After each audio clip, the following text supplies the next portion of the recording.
일본의 새로운 총리 임기가 본격적으로 시작됐습니다. 임기 시작 후 첫 기자회견에서 어김없이 한국과 관련된 이야기에 관심이 쏠렸는데요. 일본은 아예 언급조차 하지 않는 무관심으로 대응했지만 한국 정부의 대응은 반전이었습니다. 어떤 일인지 살펴보겠습니다. 기시다 후미오 일본 총리가 4일 제100대 총리 취임 후 첫 기자회견에서 이달 말 G20 정상회의에 불참할 뜻을 밝힘에 따라 한일 대면 정상회담 조기 개최가 어려워졌습니다.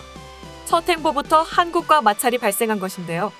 기시다 총리는 이날 기자회견에서 중의원 총선과 이탈리아, 로마 G20 정상회의 일정이 겹친 것과 관련해 리모트로 참가가 가능한 기술을 사용해 일본의 발언과 존재감을 나타내려고 한다고 화상회의 형식으로 참가할 뜻을 시사했습니다. G20 정상회의 계기의 한일 정상회담 성사 여부는 향후 양국 관계를 전망하는 가늠자가 될 수 있다는 점에서 주목받았습니다. 하지만 이날 오후 9시부터 1시간 동안 진행된 기자회견에서는 기시다 총리의 모든 발언과 15개 질의응답에서 한국과 관련된 내용이 전혀 나오지 않아 한국에 대한 일본 측의 냉랭한 분위기를 보여줬습니다. 한국과 냉소적인 분위기를 이어가려는 기시다 총리와 다르게 문재인 대통령은 이날 기시다 총리에게 서한을 보내 한일 관계를 미래지향적으로 발전시키기 위해 함께 노력해 나가자는 뜻을 전달했다고 청와대가 밝혔습니다. 외교 전문가들은 오랜 기간 경색된 한일 관계가 새로운 국면을 맞기는 어렵다고 전망했습니다. 아베의 그림자가 짙은 기시다의 내각 구성을 살펴보면 실마리를 찾기 쉽지 않다는 것입니다. 일본과 한국의 외교 자세에 대해 상반된 반응이 나오는 이유입니다. 이 때문에 외신들은 일본의 행동은 유감이며 한국은 대화로 문제를 풀어내려고 하는 품이 있는 자세가 돋보인다. 저런 자세의 외교는 존경할 만한 부분이다라고 평가한 바 있습니다. 기시다 총리는 이날 기자회견에서 납북자 문제와 관련해 북한의 정치체제를 고려할 때 정상회담이 중요하다며 김정은 국무위원장을 직접 마주 대할 각오라고 자민당 총재 선거 중 밝힌 북일 정상회담 의사를 다시 확인했습니다.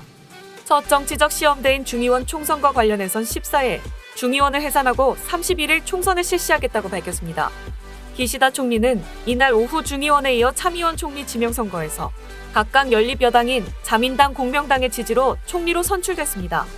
기시다 후미오 총리는 이날 취임 후 자민당 총재 선거 과정에서 승리에 결정적 역할을 한 아베 전 총리, 아소다로 자민당 부총재에 대한 보훈 인사 성격의 강요 인선을 발표했습니다.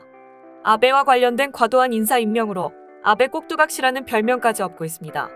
기시다 내각 강요 20명 가운데 17명이 새로 입각했으며 그중 13명이 최초 입각인데요.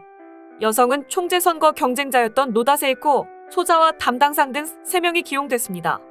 지난해 9월 출범한 스가 요시히데 내각보다 1명 많습니다. 기시다 총리는 노장청 조화와 다양성 확보를 부각하려고 했으나 결국 실제는 아베 전 총리와 아소 부총리를 중심으로 하는 우익주도 내각임이 드러났습니다. 특히 한국 관련 업무와 직결되는 당정 7개 주요 포스트에 반한 성향의 우익 강경파가 포진했습니다. 7개 직책은 내각의 관방장관, 외무상, 당위상, 문부과학상, 경제산업상, 경제안보상과 자민당의 정무조사회장을 뽑을 수 있습니다. 내각 넘버2이자 일본에 입력화를 하는 마스노 히로카즈 관방장관은 아베 전 총리가 주도하는 보수의원 모임 창생 일본 소속이면서 무라야마 다마와 고노다마를 부정하고 있습니다. 인사 임명에서도 반한 기조를 계속해서 보이고 있다는 것입니다. 2007년 6월 미국 하원이 일본의 위안부 문제 사죄 요구 결의를 채택하기 직전 아베 전 총리, 기시 방위상, 다카이치 사나이 자민당 정조회장 등 당시 우익 성향 국회의원 39명이 위안부 문제를 부인하는 의견 광고를 미국 신문에 게재할 때 참여했습니다. 초중고 교과서 문제가 주요 업무인 스에마스 신스케 문부과학상도 창생 일본 소속입니다. 아베 전 총리의 대표적 측근 하기우다 고이치 문부과학상은 경제산업상으로 자리를 옮겨 한국에 대한 수출 규제와 화이트 리스트 배제 문제를 다룹니다. 고바야시 다카유키 신설 경제안보상은 우익 성향의 3의 일원인 아마리 아키라 자민당 간사장이 좌장으로 있던 당 경제안보 모임 사무국장으로 일했습니다. 유임된 모테기 도시미스 외무상은 2019년 9월 취임 후 한국의 고압적 자세를 유지하고 있습니다. 역시 잔류한 아베 전 총리 동생 기시노부오 방위상은 최근 자유롭고 열린 인도 태평양 구상을 홍보하는 자위대의 영어 프랑스어 동영상에서 경북 울릉군 독도를 영토 분쟁 지역으로 표기하기도 했습니다. 자민당에서 한국 관련을 정책을 총괄 조정할 다카이치 정조회장도 무라야마 고노다마를 부정하고 있으며 이번 총재 선거에서 노골적 극우 행보를 보인 바 있습니다. 세계일보가 기시다 총리와 강요 20명을 포함한 내각 구성원 21명을 분석한 결과 공명당 소속인 사이토 데스오 국토교통상 등 3명을 제외한 18명이 우익세 단체 중 한 곳 이상의 회원이었습니다. 이번 기자회견에서 살펴본 기시다 총리의 냉담한 외교 자세와 극우 세력 내각으로 인해 미래 한국과의 외교는 어두울 것으로 추측됩니다. 다음은 해당 소식을 접한 일본 네티즌들의 반응입니다. 거짓 역사 교육을 학교에서 가르치고 일본을 증오하도록 세뇌하고 있는 나라의 미래지향이라는 단어는 극단적인 자기 이익을 지향하는 자기중심의 미래지향이라고 생각한다. 일본은 서로 발전이라는 게 미래지향이라고 생각하고 있지만 한국은 일본을 발판 삼아 자국만을 발전시키는 것이 미래지향일 것이다. 한국이 일본에 하고 있는 것은 과거지향적 그 자체잖아요. 문 대통령의 위안부 합의 파기는 복원되지 않았고 잇따른 징용공 판결로 일본 기업의 자산을 현금화하는 흐름이 멈추지 않고 있습니다. 그것을 언급하지 않고 어떻게 미래지향적으로 노력하겠다는 것일까요? 미래지향이란 말은 듣기 좋지만 누가 말하느냐에 따라 의미가 달라지네. 한국의 미래지향이란 일본의 영원한 사과와 배상을 요구하는 것을 말하는 것뿐인 것 같아. 한일협정에 의거하여 모든 과제는 국내에서 납부했더라면 수십 년 전의 이야기는 끝났을 거야. 한국이 말하는 미래지향적이라는 뜻은 반일은 계속되지만 경제에서는 협력해 주십시오라는 불결한 뜻이 내포되어 있다. 노력해서 만든 것을 파괴하고 있는 것은 당신이잖아. 해결된 문제에 계속 매달리는 것은 미래지향이라고 할 수 없다. 이제 2번 다시 한국과 새로운 약속을 해서는 안 된다고 생각합니다. 일본의 혐오감을 안겨주는 천재죠. 이 대통령은 뭐 국민이 뽑았으니까 그런 나라라는 거죠. 근데 이 사람 국민에게 도움이 될 만한 일을 뭐 했나? 외교, 경제, 방역별로 좋은 소식은 안 들리는데 뭐 될 수 있는 대로 열심히 하세요.